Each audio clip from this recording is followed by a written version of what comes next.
I've been with my company now for a good amount of time. I'd say probably about 6 years now. Thanks to the amount of time I've put in, I have seniority over the other associates. Not to mention, I have a lot more training and credentials under my belt than they do. The company recently picked up a new contract for some kind of big government office building. Where it's located is rather strange for it to be a government office building. I won't get into exact locations, but to give you an idea of what the area it's located in looks like. And what makes it so strange is that it's located in damn near the middle of nowhere. It's a giant 6-story building surrounded by a giant parking lot. The parking lot is surrounded by a metal fence that's about 10 ft tall. On the top of the fence is barbed wire. There's only one way in and one way out in front of the building at the opening of the parking lot that meets the side road that it's located off of. The side road is about 3 miles away from the main road which leads to the highway. The fence is completely surrounded by woods. There are literally no buildings, houses, or any other signs of civilization for miles around. Due to my seniority, I get to work whatever shifts and days I want. Typically, I choose to work mornings or evenings and have weekends or Fridays and Saturdays off. But unfortunately, after a few months of us being at this new contract, we started having trouble keeping the overnight people. During the day, there's usually about 3 guards working all 7 days of the week. On the overnight shift during the weekdays, there's 2 guards, and on the overnight shift during the weekend, starting Friday to Sunday, there was only 1 guard. I should mention before I go any further that every guard is armed on every shift. As I said, we're having trouble keeping people on the overnight shift, mainly on the weekend overnight shift. Because of this, my supervisor asked me if I could help out until they could hire more people and work some overtime on the weekend overnight shifts. I could have, and in hindsight should have said no thanks. But at the time, I actually needed the extra money because I was getting ready to move to a new apartment soon. So I went ahead and accepted the extra shifts. The first couple of weeks were fine. No issues, nothing strange. But what happened on the 3rd weekend is what made me regret my decision for the overtime. It was a Saturday night around 2:00 a.m. There was a very bad thunderstorm going on outside. I was sitting in the camera control room, which is on the top floor. The control room has a window that oversees the back part of the parking lot. In the room, there's 3 large-sized computer screens that show the CCTV live feeds from all the cameras located throughout the building, as well as the few cameras that are outside in the parking lot and by the entrance/exit of the parking lot. I was sitting in the control room doing what I normally was doing while working overnight by myself. I had the lights off, watching movies I previously downloaded on my phone, while also playing games on my Game Boy. I had been sitting down for a while and got up to stretch my legs and move around a bit. I was also starting to feel a little sleepy and was thinking about going down the hall to the vending machine and grabbing an energy drink. After I got up and walked around the control room for a bit, stretching my legs, I went over to the window, peeked through the blinds to look outside. As I was watching, I was looking at all the heavy wind and rain blowing the random debris around. I was just about to walk away from the window to grab that energy drink when all of a sudden a flash of lightning lit up the surrounding area past the fence. And just then, I saw a figure dart from one tree to another that was a good distance from it. I'd say about 20 ft. I kept my position, looking in that direction through the blinds, waiting for another flash of lightning to see if I could see exactly what it was, or if my eyes were playing tricks on me. After a couple of seconds went by, another flash struck. This time, I didn't see anything near or around the tree that I saw the figure move to. At that point, I thought clearly my eyes were playing tricks on me, and that it was just me being tired. I left from the window and went down the hall and got the energy drink. I immediately downed the whole thing, hoping that it would kick in soon. I was finished with it by the time it took me to walk back to the control room, which wasn't long, only about 5 minutes. I got back to the control room, and I immediately noticed that one of the camera feeds had been knocked out on one of the screens. It was the camera feed to the back part of the parking lot that the window overlooked. I went over to the window and looked out the blinds in the direction of the camera. I spotted it dangling in the wind from its wires from the post that it was on. I figured the heavy winds must have knocked it off somehow. I sat back at my desk and put in my report for the night, and then went back to what I was originally doing. A few minutes had passed while I was watching a movie on my phone, and I heard the alert sound the system gives when someone is accessing a part of the building that requires a code to be entered on a keypad. I looked at the main screen and pulled up the tab that shows the access points of the building. It showed me the one being accessed was the one in the back of the building by the back parking lot. At that point, a shiver ran down my spine as I realized someone was outside. From the shadow figure to the camera being knocked out, and now to this, the keypad being accessed. Whoever it was had the code because they got in, and the system showed me the green light. I thought to myself, it couldn't be another worker or security guard. If it was a worker, we would have a memo telling us who it was and what times they would be here, as well as what part of the building they would be in. I knew it wasn't a security guard because I would have known about that, too. I picked up the phone that was on my desk in an attempt to call the cops, but it was out. I looked at my phone and, of course, no service. I figured the best thing to do would be to try to walk around the hallway and try to get service on my phone. I left out of the control room and into the hallway. I started walking down the hallway toward the service stairwell while looking at my phone, hoping to get a signal soon. Just then, as I was looking down at my phone, the power was shut off. I immediately decided, since I was so close to the stairs, that I was going to run down the stairs to the front lobby and run out the door to my truck. I got to the stairwell and opened it up. It was damn near pitch black in there. I decided to use the darkness to my advantage and walk quietly down the steps. I figured if this person cut the power, they had to be in the generator room, which was in the basement. Unfortunately, the basement was the only flight of steps below the lobby where I was headed. Also, the generator was not too far away from the stairwell that I was in.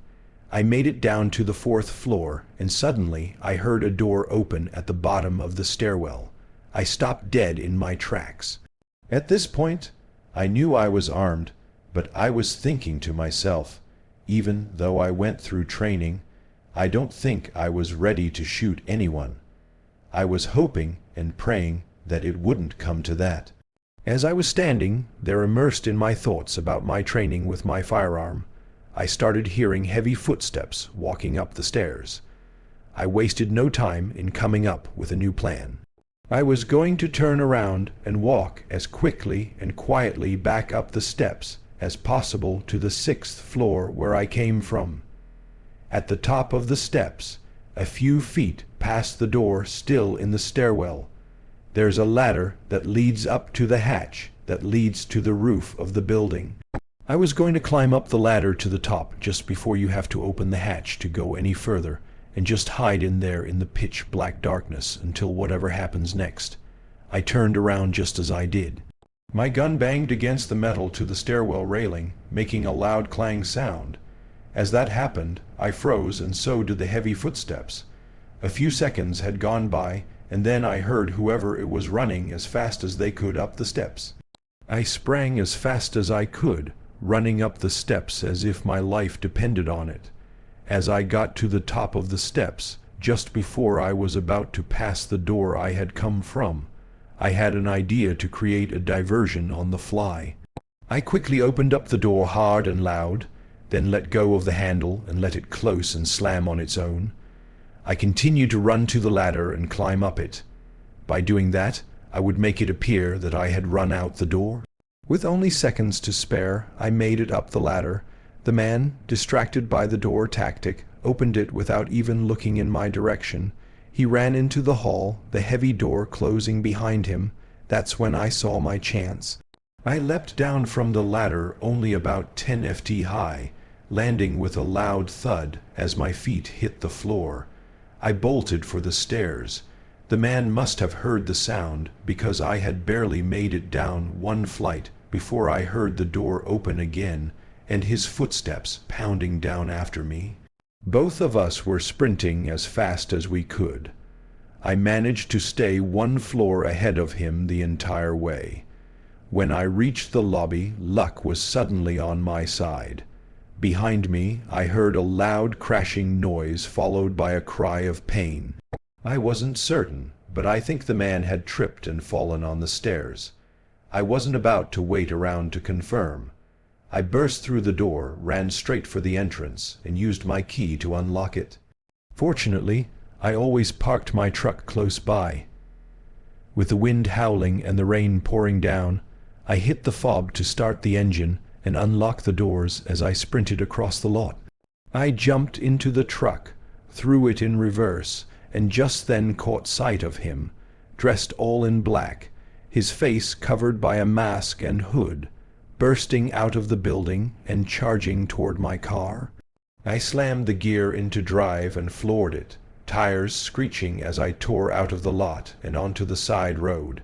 It wasn't until I was nearly at the main road that I got a signal on my phone. I immediately called the police. They arrived about 15 minutes later, and I followed them back to the building. I told them everything, filling out reports for both them and my company. We searched the entire building and surrounding area, but found nothing. The scariest part came when they checked the stairwell. Apparently, when the man had fallen, he dropped something. The police recovered a fully loaded, unregistered semi-automatic handgun. To this day, no one knows why someone would have broken into that building. There was nothing particularly special about it, except that it was government property. Whatever the case, I'm just thankful that luck was on my side that night. I used to work nights as a security guard in a medium-sized corporate office building in New Jersey. And for the most part, the nights were boring, quiet, and uneventful, which is why what happened one night has stuck with me so vividly for years. It started around midnight, after the last employees had left the building, and the lobby was empty except for me. Just me and the glow of the security monitors. My job was simple: check cameras, make a couple of patrol rounds, log any incidents, and mostly just sit and watch for anything unusual. That night, I was going through my usual routine, scanning the screens for the elevators, the hallways, and the underground parking garage, when I noticed a figure moving between the cars on the lower garage feed, which immediately caught my attention because the lot should have been completely empty at this hour. Only people with 24-hour access could get in, and I knew no one had it at that moment. At first, I thought it might have been one of the late shift IT guys, or maybe a cleaning crew member. But it didn't make sense, since cleaning crews had left hours before, and the guy wasn't carrying any equipment or wearing a uniform. He was wearing a long dark coat that looked a little oversized, and he wasn't heading to any particular car or toward the exit. He just moved slowly, weaving around the rows like he was inspecting the area or making sure no one was around. And something about the way he moved gave me the chills. I couldn't put my finger on it, but it was off. I called the supervisor and explained what I was seeing, and he told me to stay at my post and keep an eye on the cameras, which I did, but my gut told me I needed to check it in person. So I grabbed my flashlight and headed down to the garage. The elevator ride was long, slow, and every floor that passed seemed to echo in the shaft, making me more on edge than I cared to admit. When the doors opened on the garage level, I scanned the lot with my flashlight, and it was empty, completely quiet, the kind of quiet that presses against your ears and makes every little creak of the building sound huge. I called out, "Hello, security here," but the echo returned empty and I didn't hear any reply. I walked slowly down the rows of cars, shining the light into every dark corner, every space between vehicles, but there was nothing there. Not a single shadow, not a single person. My pulse was racing, and I started to doubt myself, thinking maybe the camera was malfunctioning, or maybe it had picked up a shadow that wasn't really there. So I went back upstairs to the lobby trying to shake it off. But as soon as I sat back down and looked at the garage feed again, there he was, standing in the exact same spot, as if he hadn't moved since I'd been there. And now my stomach dropped because I knew I had just been there, and there was no way he could have gotten back into the same spot unnoticed unless he had been watching me, or worse, waiting for me. I radioed my supervisor again, telling him I was going to keep watching the cameras, and he told me not to approach him unless absolutely necessary, which was easier said than done because I couldn't stop staring at him, and my mind was already running through every possible scenario. For the next 20 minutes, I watched him wander slowly toward the stairwell that led to the upper floors. He moved carefully, pausing, looking over his shoulder like he was checking for someone, and then disappeared from the camera just before reaching the door, which made my stomach knot. I checked every other feed, hallways, elevator lobbies, even the rooftop access, and there was nothing. No trace of him at all, which only made me feel worse because it was impossible for him to vanish that fast. And it gave me the sinking feeling that he had access to the building somehow, or he was hiding in a way that I couldn't see. I stayed at my desk, heart pounding, until the elevator dinged and opened in the lobby. Nobody was inside, but on the polished floor I noticed wet footprints leading from the elevator out into the main lobby. Bare feet, which was wrong on so many levels because it was freezing outside, and he would have had to taken his shoes off just to wander barefoot. I froze in my tracks, realizing that if he was inside the building now, he could be anywhere, and every unlocked office or storage room was a potential hiding spot. I called the local off-site patrol for backup and debated locking myself in the lobby, but something in me told me I needed to do a patrol and confirm the situation, which in retrospect was probably a mistake. I took the elevator to the 5th floor and started walking the hallway slowly, flashlight in hand, scanning every office door, checking for movement. Every creak of the building made me jump. Halfway down the hall, I saw one of the office doors slightly ajar, which shouldn't have been possible because it was always locked at night. I pushed it open with my flashlight peering inside, but the room was empty except for a sleeping computer monitor and a chair pushed in under the desk. Nothing else. I stepped out into the hall again and froze because I heard the sound of footsteps on the tile behind me. Not mine.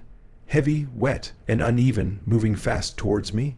My heart leapt into my throat, and I swung my flashlight around the hall, catching a glimpse of the dark coat at the end of the hallway. He wasn't running, but he was walking fast with a purpose. And it hit me that he had been following me the entire time, hiding just out of sight whenever I checked the cameras. I bolted, sprinting down the hall toward the stairwell, barely noticing the handrail slamming against my arm as I rushed past. The footsteps followed close enough that I could hear them clearly now echoing in the hall, and I realized I had no idea how he had gotten inside, no idea what he wanted, and the panic was almost suffocating. I dove into the stairwell, sliding down a few steps, and slammed the door behind me as the footsteps thundered on the floor above. Then they stopped abruptly, and I sat there shaking for several minutes, trying to catch my breath and convincing myself I had imagined it. But the sound of my own breathing and the echo of those steps made me feel insane. When the patrol finally arrived, I was pale, sweaty, and trembling.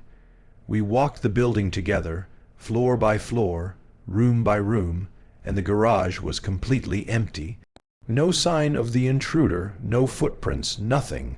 And when we checked the cameras, the footage from the time he appeared had been overridden or corrupted, leaving a gap in the recording that made my skin crawl even more. I quit that job within a month, partly because of the fear and partly because I couldn't handle walking the hallways alone anymore, especially when the garage was empty, and the wind outside made the building creak, because every shadow and every noise reminded me of him walking behind me just out of sight waiting.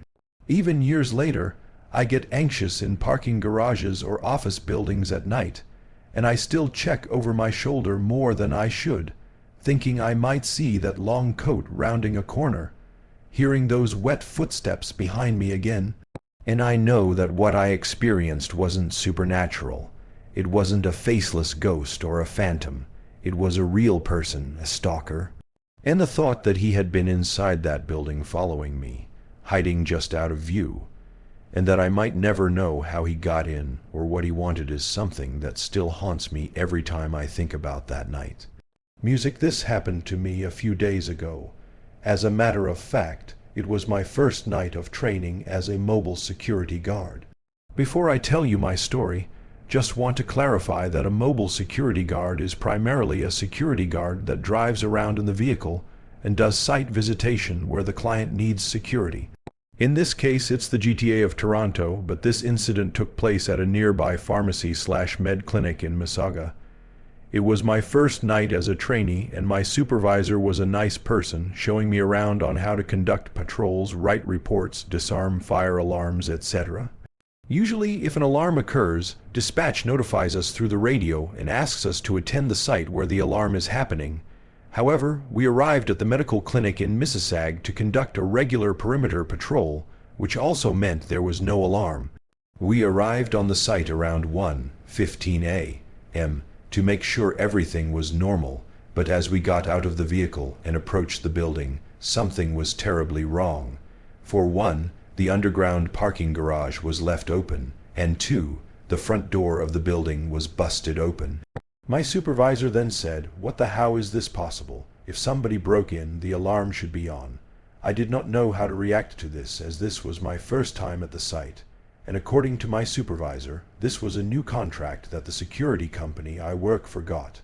We stepped in the building cautiously, but all of a sudden my supervisor says, "Look at the elevator. It's going up at different levels." Sure enough, he was not kidding, as the elevator was moving from G1, 2, 3, and stopped at level 4, which was the very top. I asked my supervisor if he thinks someone was in here. He immediately nods and pulls out his baton.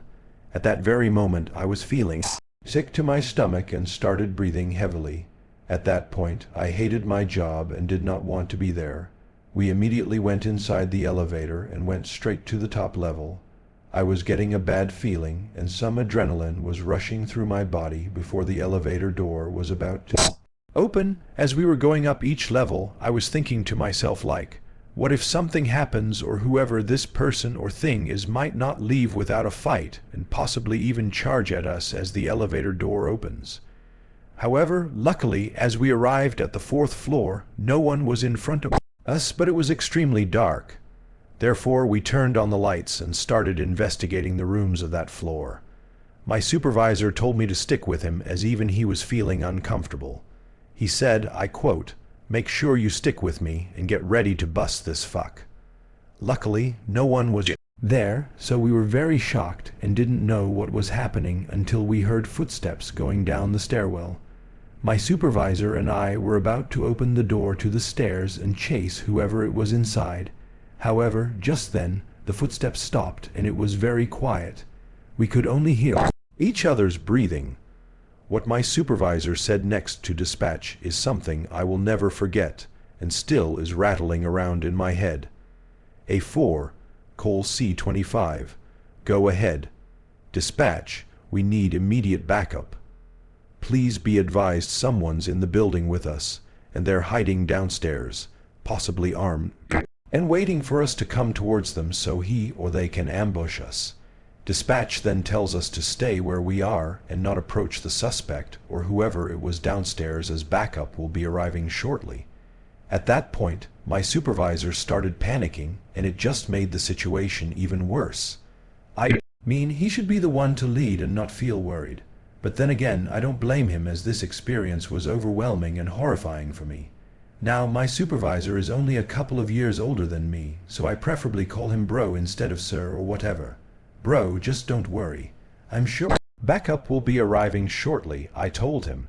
You might be wondering why we could not hit the exit and run for it. Well, you see, the suspect is on the ground floor, which means he could be anywhere. So, with the elevator making noises, he or she could be alarmed and immediately stand in front of the elevator, blocking our way. The suspect could approach us by coming upstairs, but I guess that he or they figured we could attack him by surprise. So, maybe that's why he was quietly waiting at the corner for us downstairs. 15 minutes later, we heard the door open. It was our senior supervisor, and his voice echoed out, "Security." My supervisor radioed him and said, "Sir, we're upstairs. Be careful. There's someone downstairs." A few minutes later, the senior supervisor met us upstairs and told us to come investigate with him. Therefore we did, but we looked everywhere downstairs and then each floor and found no one. As we were at the third floor, scanning each room and bathroom to see if the person was there, we heard the front door open and heard footsteps running outside. We were not fast enough to see who it was because by the time we got to the ground floor, the suspect was gone. Both my supervisor and I were in shock because we looked everywhere and did not find anyone. Either that person was in a very good hiding spot, or that medical clinic center was haunted. I don't think I'll ever know, but this was by far the most horrific experience of my life. And coming this weekend, I'll be there again for site visitation, but this time alone, as I'll be trained by man.